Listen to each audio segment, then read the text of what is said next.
Praise Lord. प्रभु के नाम की स्तुति हो, प्रभु आपको आशीष करे। मैं पास्टर धनी टंडन प्रार्थना भवन गुरुपाक संधि से आपका स्वागत करता हूं। और एक सुंदर से वचन में जाने से पहले प्रियो आइए हम प्रार्थना करें और सिर को झुकाएं। हमारे जीवित और सामर्थ्य परमेश्वर इब्राहिम, इसाक और याकूब का प्रभु यीशु में हम आपका धन्यवाद देते हैं, आपके प्रेम, आपकी दया, आपके अनुग्रह के लिए कि हम मर गए नहीं, मिट गए नहीं, पिता ज्योतों के बीच में जीवित पाए जाते हैं। आपकी दया करुणा है और इस महामारी के समय आपने हमको और हमारे परिवार को सलामत रखे, आपका धन्यवाद देते हैं प्रभु। इस वक्त आपके पवित्र वचन, आपके पवित्र और जीवित कलाम की ओर जाते हैं। सो आपकी आत्मा हम सबकी सहायता करें, आप हमको आत्मा के नियंत्रण में लीजिए और हमारी सहायता और मदद कीजिए प्रभु। जब आपका वचन हमारे हृदय में आए तो परमेश्वर आपका वचन हमारे हृदय में जप रूपे प्रभु और 100 गुना अंकुरित होकर फल लगने पाए परमेश्वर, ऐसे आशीष कीजिए। और मेरे महान परमेश्वर, मैं भी अपने लिए प्रार्थना करता हूँ, मेरे द्वारा आप होगे मुझसे बोल और बातें कर परमेश्वर। और प्रभु हालेलुया परमेश्वर, एक अद्भुत वचन के सामर्थ्य आप हम सबों के जीवन में प्रकट कीजिए परमेश्वर। तमाम बातों में सब महिमा आपको देते, छोटी सी प्रार्थना यीशु के नाम में मांगते हैं, आमीन। एक बार फिर आप सबको प्रभु आशीष करे। जय मसीह। हम वचनों पर ध्यान देंगे और जितने लोग इस वक्त मेरे इस YouTube चैनल को देख रहे हैं, चाहे आप किसी भी स्थान के हो, गांव से देख रहे हो, शहरों से देख रहे हो या किसी भी स्थान से, छत्तीसगढ़ से देख रहे हैं या किसी इंटर स्टेट से देख रहे हैं, आप सबसे मेरा निवेदन है, आप परमेश्वर के कलाम को अपने हाथ में ले लीजिए और कुछ चीजों को हम जानेंगे और सीखेंगे। प्रभु के नाम को महिमा मिले। आज का संदेश जिसका विषय है करुणा और दया का मुकुट। हम बाइबल से परमेश्वर के वचन को जानने के प्रयास करेंगे। राजा दाऊद भजन संहिता 103 अध्याय में और उसके 4 पद में राजा दाऊद ने एक सुंदर सा वचन यहां पर लिखा हुआ है और उस वचन पर हम मनन करेंगे, अध्ययन करेंगे, जानेंगे कि प्रभु का वचन हमको क्या सिखलाता है, कैसी दया और कैसी करुणा के विषय में परमेश्वर हमको बताता है। हम इस चीज को पढ़ेंगे और जानेंगे। पढ़िए ऊंचे स्वर से। वही तो तेरे प्राणों को नष्ट होने से बचा लेता है। देखो राजा दाऊद यहाँ पर कहता है, वही तो तेरे प्राण को नाश होने से बचाता है और तेरे सिर पर करुणा और दया का मुकुट, और वही परमेश्वर ही तेरे सिर के ऊपर करुणा और दया के मुकुट को बांधता है। 3 बातें यहाँ पर राजा दाऊद लिखा है। वही तो तेरे प्राण को नाश होने से बचाता है। पृथ्वी पर ऐसा कौन इंसान है जिसको अपने प्राण से प्रेम नहीं है? इस संसार के हर एक इंसान को अपने प्राण से प्रेम है और हर एक इंसान वरन सारे जगत के सारे जीव जंतु भी अपने शरीर से प्रेम करता है, अपने प्राण को बचाने के लिए उपाय करता है। परमेश्वर के लोगों, कई ऐसे मुसीबतें आ जाती हैं, कई ऐसे मोड़ आ जाते हैं, कई ऐसे परिस्थितियां आ जाती हैं, कई बार ऐसे हालात हमारे जीवन में आके खड़े हो जाते हैं। ऐसे हालात के समय में, ऐसे मुसीबत के समय में हमको कोई बचाने वाला, हमारे प्राण की रक्षा करने वाला कोई नहीं होता है। ऐसे समय में बेटे का प्राण न बाप बचा सकता है, बेटी का प्राण को न मां बचा सकती है। ना आपका धन काम आता है, ना आपका बुद्धि, ना आपका विवेक, ना आपका समझ, ना आपकी शूरवीरता, ना किसी भी प्रकार की आपकी प्रतिष्ठा आपके प्राण की रक्षा कर सकता है। परमेश्वर के लोगों, यहां पर राजा दाऊद कहता है, वही तो तेरे प्राण को बचाता है। प्राण का बनाने वाला परमेश्वर ही आपके प्राण की रक्षा कर सकता है। हीरे की पहचान एक ज्वेलरी ही कर सकता है। परमेश्वर के लोगों, लिखा है वही तेरे प्राण की रक्षा करता है। आज मानव जीवन में लोगों के के जीवन में एक बड़ा सा चुनौती आ गया है। प्राण को बचाने के लिए एक बड़ी चुनौती है। कल तक तो इंसान अपनी पेट की भूख मिटाने के लिए बड़े जद्दोजहद करते थे। लोग अपनी जिंदगी को जीने के लिए नाना प्रकार के उपाय करते थे। अच्छी रोटी, अच्छे कपड़े, अच्छे मकान में रहने और खाने के लिए तरह तरह के उपाय करते। कोई झूठ बोलता, कोई ये करता, कोई वो करता, नाना प्रकार के काम करते थे।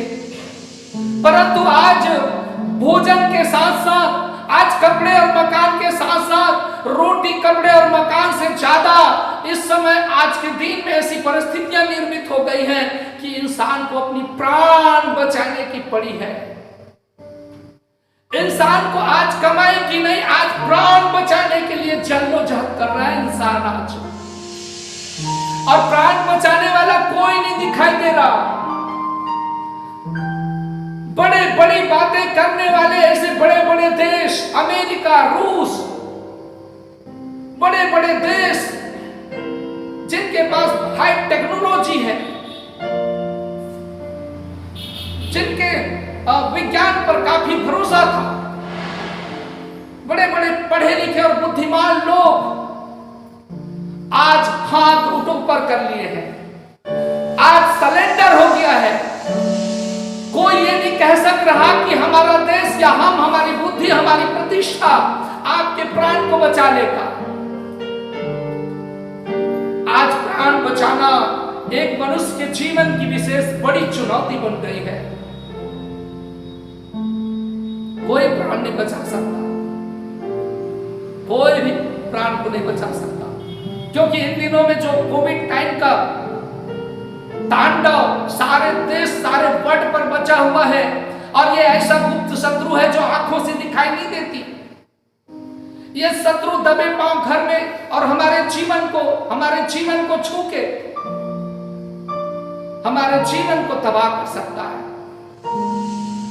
परमेश्वर के लोगों, ऐसे समय में, ऐसे बिगड़े हालात के समय, आज हमारे प्राण की रक्षा की एक बड़ी चुनौती हमारे सामने आ जाती है।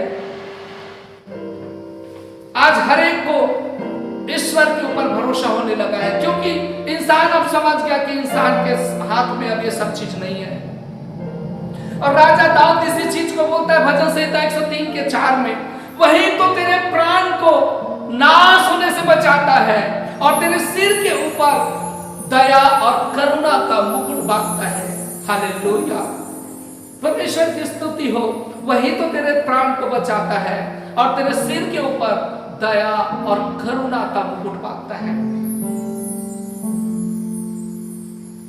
आपके जीवन में दया और करुणा का मुकुट केवल परमेश्वर ही बांध सकता है। मेरे और आपके जीवन में दया न हो, मेरे और आपके जीवन में करुणा न हो, तो आप जीवन को नाश होने से नहीं बचा सकते। मनुष्य जीवन में परमेश्वर की दया और करुणा की आवश्यकता है।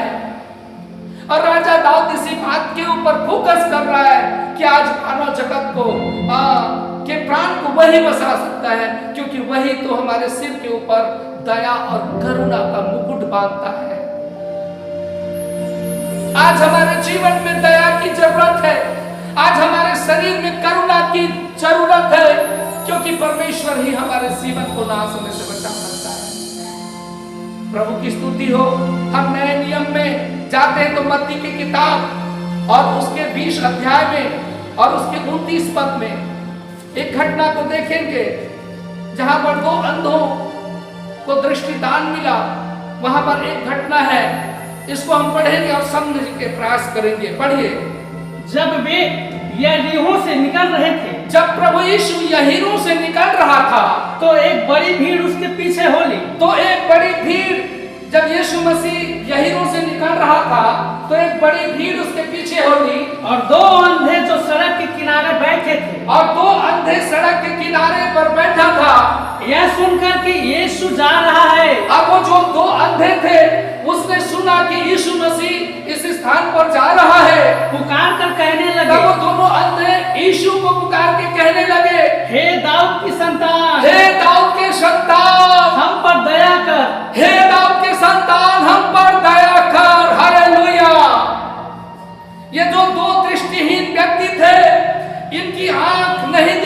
देता था। ये जन्म से ही अंधे थे और इसके जीवन के ऊपर दया होनी थी।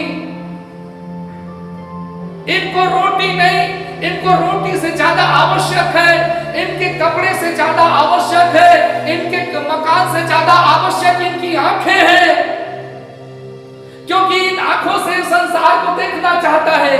इन आंखों के द्वारा इस संसार में चलना फिरना और अपनों को देखना चाहता है। इंसान के जीवन में आंख महत्वपूर्ण अंग है और ये जानता है कि कोई मनुष्य मेरे जीवन में ऐसा कोई उपाय नहीं कर सकता जिसके द्वारा मैं देख सकूं। इस अंधे ने सुना कि यीशु प्रभु इस यहीरो के स्थान पर से मेरे पास आ रहे हैं। इन्होंने ऊंचे शब्द से पुकार के कहा, हे यीशु नासरी, मुझ पर दया कर। हालेलुया। उसने कहा, हे यीशु नासरी, मुझ पर दया कर, क्योंकि जो जानता है कि दया केवल यीशु कर सकता है। दया केवल यीशु कर सकता है। आंखों के बनाने वाला परमेश्वर ही मेरी आंख को खोल सकता है। कोई वैद्य नहीं, कोई डॉक्टर नहीं, कोई विज्ञान नहीं, कोई चमत्कार नहीं, केवल यीशु मेरी आंख को खोल सकता है।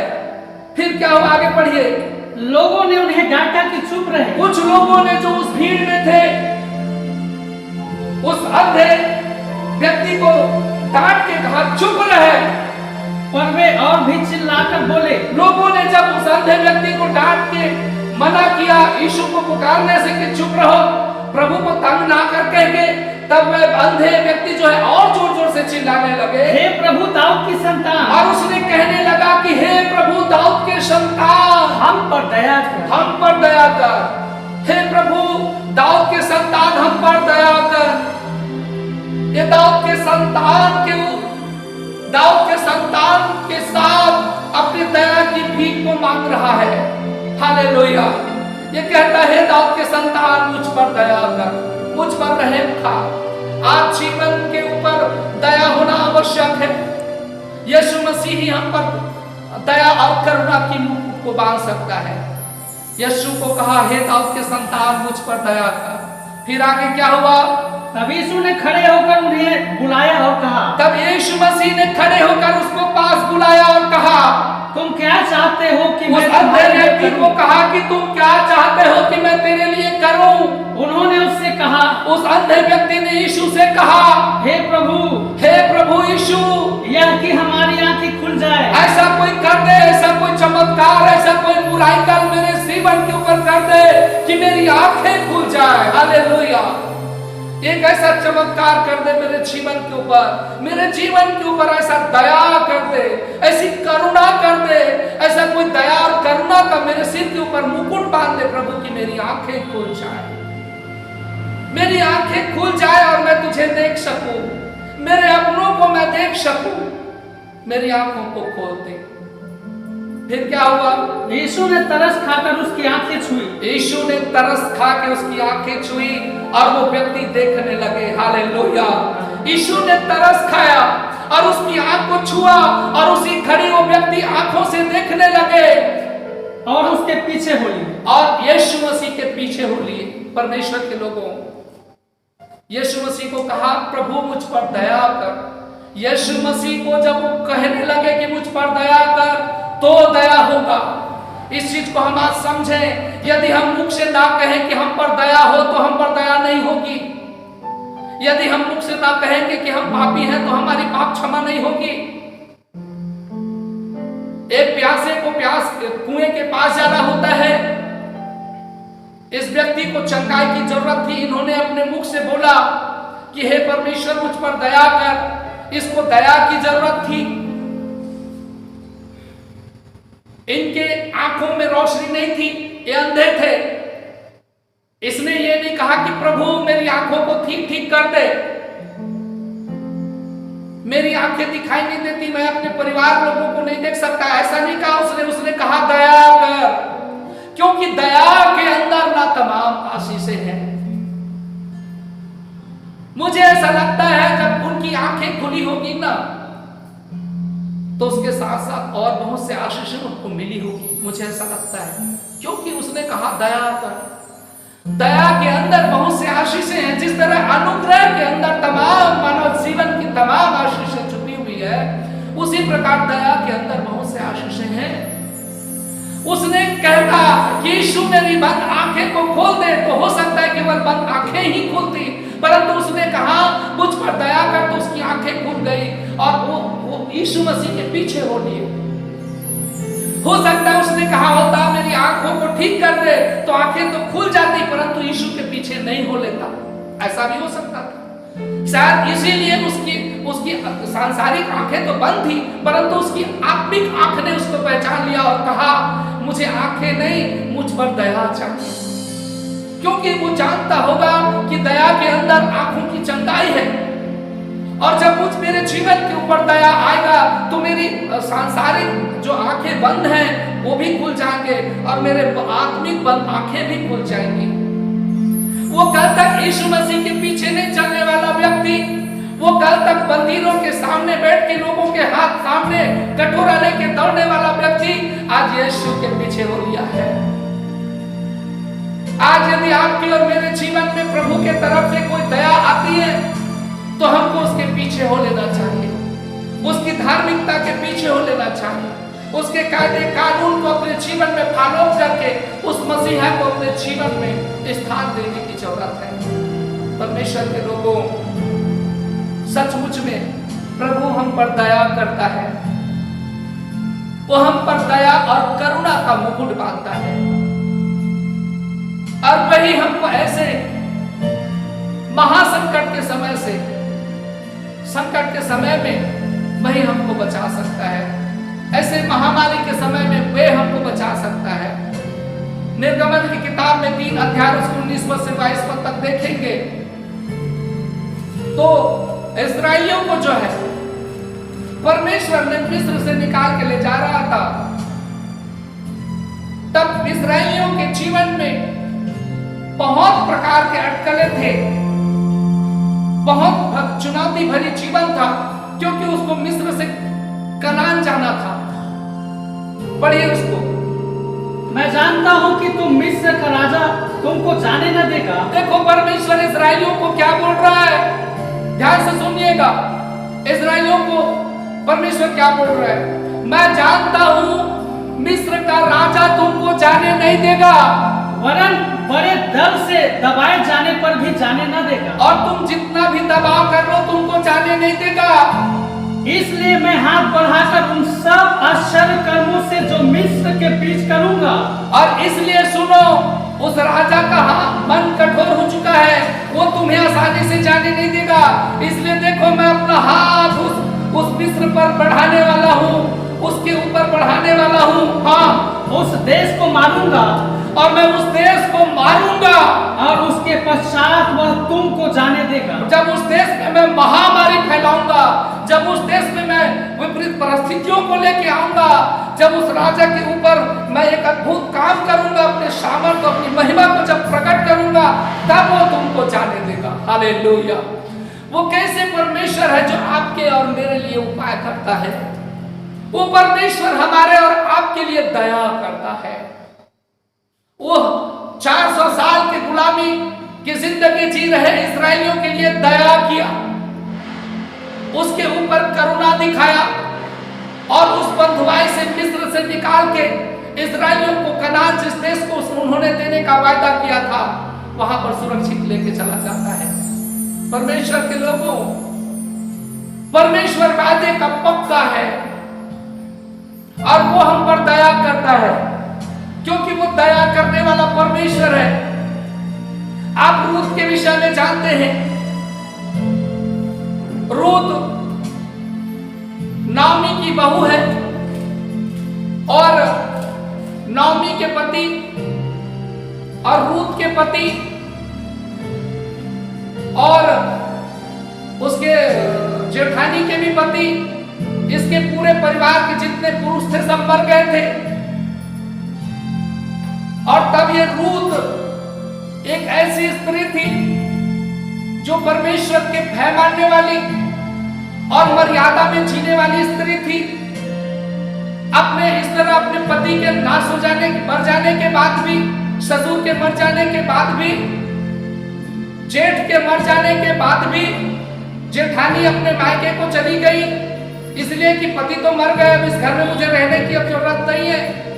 अब बूढ़ी सास की सेवा करने से बेटर मैं ससुराल में जाके अपने मायके में जाके मैं अपनी दूसरी शादी कर लूंगी कह के वो तो चली गई। परंतु रूत एक ऐसी स्त्री थी जो परमेश्वर के भय मानने वाली थी और जिन्होंने अपने सास को छोड़ के अपने मायके जाने को पसंद नहीं करी। इसके कारण परमेश्वर ने जो स्वर्ग में बैठा देख रहा था उसके जीवन के ऊपर परमेश्वर ने दया किया। उस रूत के ऊपर परमेश्वर ने अपनी दया दिखाई, उसके ऊपर अपना करुणा दिखाया और उसके गरीबी के लिए और उसके उस विधवा जीवन में परमेश्वर ने दया करके एक ऐसा अद्भुत काम किया। और एक दिन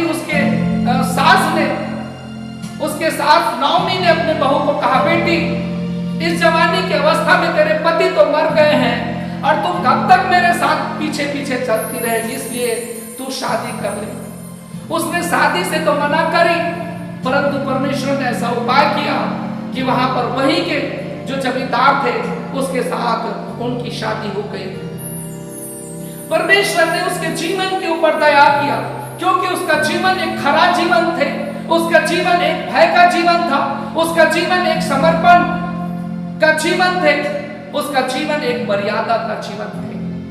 परमेश्वर के लोगों, दया उसी के ऊपर होता है जो मर्यादे में होता है, दया उसी के ऊपर, करुणा उसी के ऊपर होता है। परमेश्वर दया और करुणा का मुकुट उसी के सिर के ऊपर बांधता है जो भय का जीवन जीता है, जो परमेश्वर का मर्यादा करता है, नियमों और कानूनों पर चलते हैं, परमेश्वर के आज्ञाओं और विधियों को मानता है। और रूत की शादी हो जाती बड़े घर में और उसी रूत के तरफ से दाऊद का घराना पैदा होता है और जिस कुल से यीशु मसीह ने स्वयं जन्म लिया। परमेश्वर के लोगों, हमारा प्रभु दया करने वाला परमेश्वर है। एस्तेर के विषय में आपने सुना है, एस्तेर के घटनाओं को आपने जाना है। एस्तेर एक ऐसी लड़की थी जो अति गरीब थी, एक एक दाना के लिए मोहताज होती थी क्योंकि इसके मम्मी और पापा मर चुके थे और ये अपने चचेरे भाई के साथ रहते थे। चचेरे भाई लोग उसको अच्छे से पालन पोषण करे और वो चचेरे भैया के घर में जाके वो उनकी परवरिश हुई, उनके घर रोटी खाते, उनके कपड़े देने से वो लोग पहनते और अच्छे से रह रहे थे। इन तमाम प्रकार के विपरीत परिस्थितियों के बाद उसके अंदर एक खराई का जीवन था। एस्तेर जो है परमेश्वर की भय मानती थी और एस्तेर कुरीति नहीं चलती थी, एस्तेर मर्यादा में रहती थी, अपने भैया और भाभी का सम्मान करती थी और एक सिस्टम को फॉलो करने वाली लड़की थी। परमेश्वर ने जो स्वर्ग में बैठा देख रहा था, वो ऊंचे पर बैठा हुआ स्वर्ग का मालिक उस एस्तेर के ऊपर दृष्टि की और उसके ऊपर एक दया किया और परमेश्वर ने उस एस्तेर के ऊपर दया करके फिर उसके जीवन में एक अलौकिक काम किया कि वहां का राजा कि रानी होने के लिए परमेश्वर ने उसके जीवन पे उपाय किया और एस्तेर जो है वहां के राजा के रानी हो गई। परमेश्वर के लोगों, दया परमेश्वर हमारे जीवन में तब करता है जब हमको पुकारते हैं। परमेश्वर हमारे जीवन में दया तब करता है जब हम उसको अपने जीवन में स्थान देते हैं, जब हमारा जीवन खराई का जीवन होता है, तब परमेश्वर हमारे जीवन में दया और करुणा का मुकुट बांधता है। परमेश्वर के लोगों, इसलिए हमको ज्यादा से ज्यादा परमेश्वर के भय और भक्ति में अपना जीवन बिताने की जरूरत है। परमेश्वर के साथ चलने की जरूरत है। रोटी मिले ना मिले, चंगाई मिले ना मिले, छुटकारा मिले ना मिले, यीशु मसीह के साथ चलो। यीशु मसीह आपके साथ होगा ना तो आपको सब कुछ मिलेगा। वो ऐन समय में आपको नाश होने से बचा लेगा और उचित समय पर आपके सिर के ऊपर दया और करुणा का वो मुकुट बांधेगा। क्योंकि वो परमेश्वर जो आपके संग रहता है वो उपाय करने वाला यहोवा यीरे है। वो असंभव को संभव करने वाला, वो पराक्रमी और जय देने वाला, वो सामर्थी परमेश्वर जो आपका परमेश्वर है। आप उसके ऊपर विश्वास कर सकते हैं। वही हमको इस महामारी काल से बचा सकता है, वही हमको संकट काल से उबार सकता है, वही हमारे सिर के ऊपर दया और करुणा का मुकुट बांध सकता है। सचमुच कहा है दाऊद ने, वही तो तेरे सिर के ऊपर दया और करुणा का मुकुट बांधता है, वही तो तेरे प्राण को नाश होने से बचा लेता है। मेरे लोगों, परमेश्वर के लोगों, प्रभु ही हमको नाश होने से बचा सकता है। इसलिए हम उसके सम्मुख आए, उसकी उपस्थिति में रहें, बाइबल पढ़ें, प्रार्थना करें, ज्यादा से ज्यादा परमेश्वर के लोगों के साथ संबंध बना के रहें। परमेश्वर इस वचन के द्वारा आप सबको आशीष करे। और आइए मैं आपके लिए अंतिम प्रार्थना करूंगा और सभी अपने अपने आंखें बंद करें और मैं इस वक्त प्रार्थना करूंगा। Glory to God. महिमामय सिंहासन पर विराजने हारा प्रभु परमेश्वर, इब्राहिम, इसहाक और याकूब का प्रभु, सचमुच में प्रभु आपने हमसे बोले और बातें की। वचन के द्वारा आपने हमको पिता एक ताजा किया, तरोताजा किया प्रभु जी। मेरे महान परमेश्वर, आपने कहा वही तो तेरे सब तेरे प्राण को नाश होने से बचा लेता है, वही तो तेरे सिर के ऊपर दया और करुणा का मुकुट बांधता है। हाँ प्रभु, आज तेरी दया की हमारे जीवन को जरूरत है। आज तेरी दया हमारे परिवार के ऊपर हो जाए, आज तेरी दया हमारे गांव के ऊपर हो जाए, आज तेरी दया हमारे स्टेट के ऊपर हो जाए, आज तेरी दया हमारे भारत देश के ऊपर हो जाए, आज तेरी दया सारे संसार के ऊपर हो जाए। हे मेरे स्वामी, इस विषम महामारी, इस कोविड-19 के प्रकोप से केवल तू और तेरा सामर्थ्य, तेरा दया ही हमको बचा सकता है। हे मेरे स्वर्गीय पिता, तू उपाय कर, तू उपाय करने वाला यहोवा यीरे है। तू उपाय कर सकता है, तू दया कर। जैसे दो अंधे के जीवन पर तूने दया किया, जैसे एस्तेर के ऊपर तूने दया की, परमेश्वर पिता दया कर। जैसे तूने राजा हिजकिय्याह के जीवन पर दया किया, जैसे तूने योना नबी के जीवन पर दया किया, जैसे तूने निनवे नगर पर दया किया, जैसे तूने इस्राएलियों के ऊपर दया किया। हे मेरे स्वामी, आज हमारे इस जीवन पर, हमारी कलीसिया पर, हमारे देश पर और हमारे सारे संसार पर दया कर। तो अपनी सामर्थी हाथ को बढ़ा और इस वक्त जितने भी इस चैनल को देख रहे हैं, हे मेरे स्वामी, इस वीडियो के द्वारा पिता परमेश्वर इस बहनों को छू ले, इन भाइयों को छू ले, इन बच्चों को छू ले, इन बुजुर्गों को छू ले और एक एक के जीवन को एक अद्भुत आशीष खींचे। जो रोगी है, रोग से चंगाई को प्राप्त करे। जिन्हें छुटकारा चाहिए, छुटकारा मिले। जिन्हें पापों की क्षमा चाहिए, पापों से क्षमा मिले। जिन्हें शांति चाहिए, शांति मिले। जिन्हें बरकत चाहिए, बरकत मिले।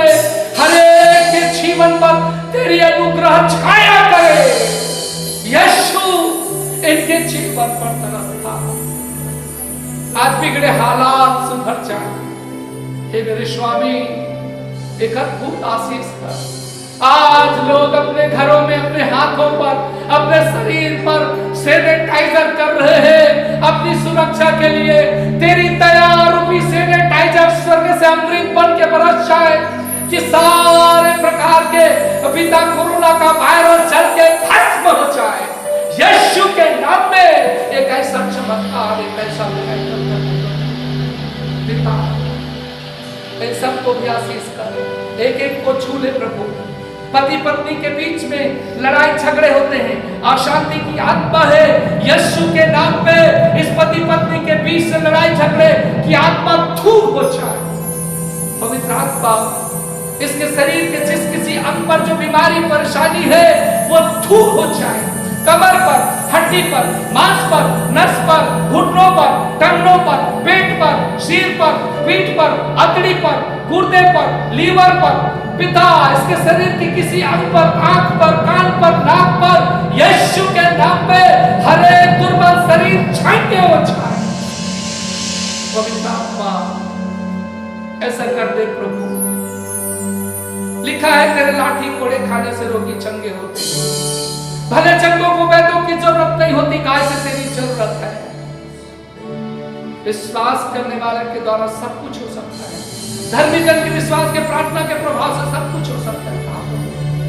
ये सब पढ़ते हैं। खुदावंद यीशु तूने हम सब की प्रार्थना सुनी और आशीष कौन देगा, इस बात पर हम विश्वास करते हैं। तमाम आशीष हमारे मुक्तिदाता यीशु के नाम में प्रार्थना मांगते पिता, सुन दया से कबूल। आमीन आमीन। प्रभु इस वचन के द्वारा आप सबको आशीष करें। जय मसीह।